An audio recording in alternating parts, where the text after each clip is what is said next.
en el 2006 se fabricó un consenso que se logró muy bien entre mucha gente de que Andrés Manuel López Obrador era un peligro para México. Ese calumnia que algo queda, pues sigue teniendo efectos hasta la fecha. Mucha gente sigue atemorizada por aquella propaganda del año del 2006. ¿Y dónde se logra todo esto? En los medios de comunicación. Aquí los medios tratan de despolitizar no solamente a los mexicanos, sino tratan de también a los estadounidenses, ¿no? En los medios nuestros, por ejemplo, creen, no, es que la política no da ratings. La política no da ratings. ¿Qué da ratings? La persecución, el incendio, el asesinato, el asalto, el sospechoso, el violador. Incluso te estoy utilizando el lenguaje que será. Pero esto no es gratuito. Es toda una intención de control social, de mantener a la gente atrapada en ratings, de estar viendo este tipo de cuestiones, y se ven como que autorretratados. O sea, hace poco el presidente Rafael Correa del Ecuador le dijo a la Ana Pastor de los desayunos de Televisión Española, le dijo, no, ustedes se creen los dueños de la opinión pública. Dice, no, Ana, ustedes son los dueños de la opinión publicada. Y es totalmente cierto. Desde el momento en que seleccionas una noticia, desde el momento en que seleccionas qué le vas a dar a la gente, porque aquí manejan mucho el concepto de que la objetividad, que el periodista tiene que ser balanceado, que no debe de opinar, que no insulten mi inteligencia. Todos los días están opinando desde el momento en que eligen qué le van a dar de información. Y si eligen, como por ejemplo ayer un medio, que no te voy a decir cuál porque me da vergüenza, eligió darle más vuelo a la muerte de de Julio Alemán, que me parece muy bien, adiós a Julio Alemán, correcto, las telenovelas, todo descanse en paz. Pero a mí me parecía más importante informarle al pueblo de México, de Los Ángeles, que el señor Vicente Fox decía que era un verdadero milagro que ganara el Partido Acción Nacional las elecciones, y que el señor Vicente Fox dice, el PRI ya ganó, ya está dando, y que está asesorando el señor Vicente Fox a través de su centro de Guanajuato, está asesorando a Peña Nieto. O sea que el señor que decía, hay que sacar al PRI de Los Pinos, ahora lo quiere meter. Esto me parece gravísimo. Bueno, pues en algunos medios les parecía más importante hablar de la muerte, no de ese tema, de sacar el tema ese de Fox, y en su lugar de la muerte de Julio Alemán. ¿Por qué? Pues porque está vinculado al circo, maroma y teatro. No, perdón, está hablando con mucho respeto de Julio Alemán, no más se me malinterprete, pero está vinculado al mundo del entretenimiento, y se ha hecho del periodismo de entretenimiento disfrazado de noticia para despolitizar a la gente, y eso lo están haciendo los medios en inglés también, no solamente en español. Obviamente que la situación social en México jamás, o bueno, por lo menos no en unos cuantos siglos, nunca podría darse en los Estados Unidos. La situación en México, el caso de que tengamos 69 asesinados al día, depende del mes. Esto pues es muy difícil que se llegara a dar en los Estados Unidos, según yo entiendo.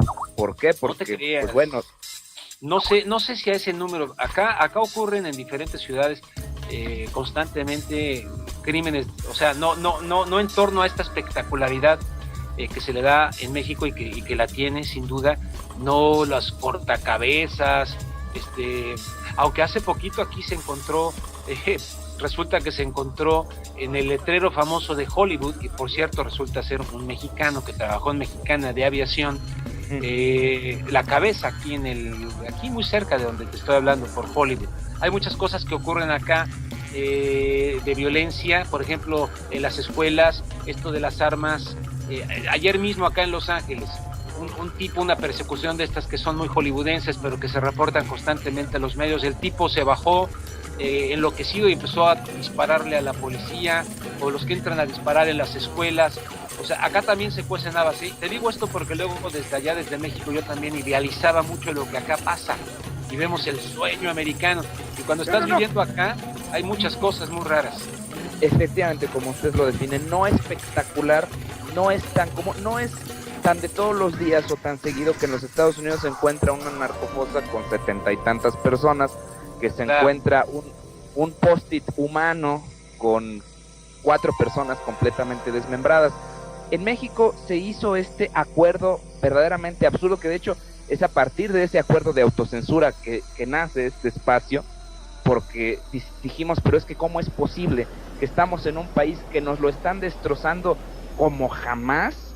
Y todavía los medios tienen el descaro de firmar un papel, obviamente promovido y casi obligado por Televisa a estás conmigo o estás en mi contra, muy al estilo Bush, para eliminar prácticamente toda esa publicidad, toda esa espectacularidad. Llegó a tal nivel la violencia que ya se revierte esto del rating, que precisamente es de lo que nos hablaba usted, que sigue siendo en Estados Unidos. Pero bueno, ¿qué cree usted que necesite? Vamos a pensar que los mexicanos nos empezamos a informar, que es finalmente nuestra intención y es definitivamente lo que creemos que es la solución de este país, es la información. Estamos total y absolutamente de acuerdo. Y la educación. Bueno, fíjate que la palabra educación se confunde mucho con instrucción académica, la escuela, educación, etcétera. Yo creo que el concepto de educación es más profundo. Hay una canción en inglés que deben conocer ustedes, ¿no? Another, we don't need no education, we don't need no thought control the world. Es decir, esa es una crítica a la educación que no es educación, sino a la instrucción para domesticar a la persona y ponerla, como dicen, another brick in the wall, otro ladrillo en la pared. Okay. Es decir, muchas veces esta cuestión de educación domesticadora de la que hablaba el gran pedagogo brasileño Paulo Freire, autor de libros como Educación como práctica de la libertad, etcétera, él criticaba el concepto bancario de la educación. ¿Cuál es el concepto bancario? Un concepto depositario, ver al niño como un recipiente vacío que se le va a llenar con una serie de cuestiones para que el tipo, por ejemplo, ahorita hay una educación en México para que los muchachos jóvenes mexicanos sueñen y funcionen bien en el muro del neoliberalismo y puedan, por lo tanto, ser un ladrillo en la pared del neoliberalismo, capitalismo salvaje, dicho sin eufemismos, que tiene de norte a sur y de este a oeste a gran parte del mundo verdaderamente crucificado. Entonces, esta educación, incluso en su etimología, no significa meter. Etimológicamente la palabra educación es sacar. Es decir, puedes tú rodear al niño o a la persona que está, al estudiante, etcétera, con una serie de elementos que estimulen que salgan cosas de ese ser humano que están potencialmente ahí.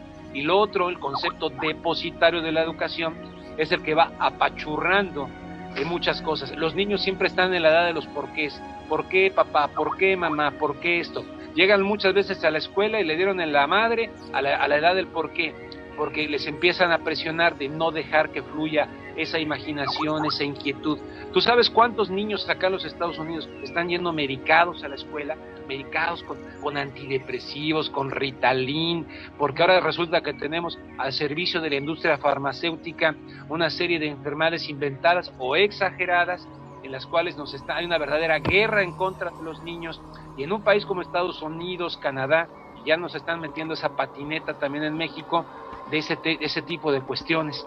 Cuando antes, por ejemplo, ahora a un Beethoven, a un Einstein, a un Tomás Alva Edison, de niños los llevarían al psiquiatra, sin duda los llevarían al psiquiatra, porque no podrían comportarse adecuadamente en un salón de clase, donde es una educación para formar seguidores y no líderes. No sé si me explico. Sí, solo autómatas, sí, totalmente de acuerdo. Eso llevado al terreno de las votaciones es dramático. O sea, vamos a tener ahorita en esta disque democracia una votación con personas peligrosamente desinformadas y estimuladas por el lenguaje de las telenovelas y muy encantadas con determinados aretes y con determinados copetes y también con determinadas cosas que yo a veces no logro entender, si ustedes me las explican, como por ejemplo, yo no sé si hay una conversión en el señor Manuel Bartlett Díaz, pero ahora es candidato al Senado del PRD, y resulta que fue el secretario de Gobernación en el fraude del 88, en fin, me queda un poquito, tal vez ahí tengo información que ustedes tengan que yo no, pero desde acá... No, está usted con todos los datos completos.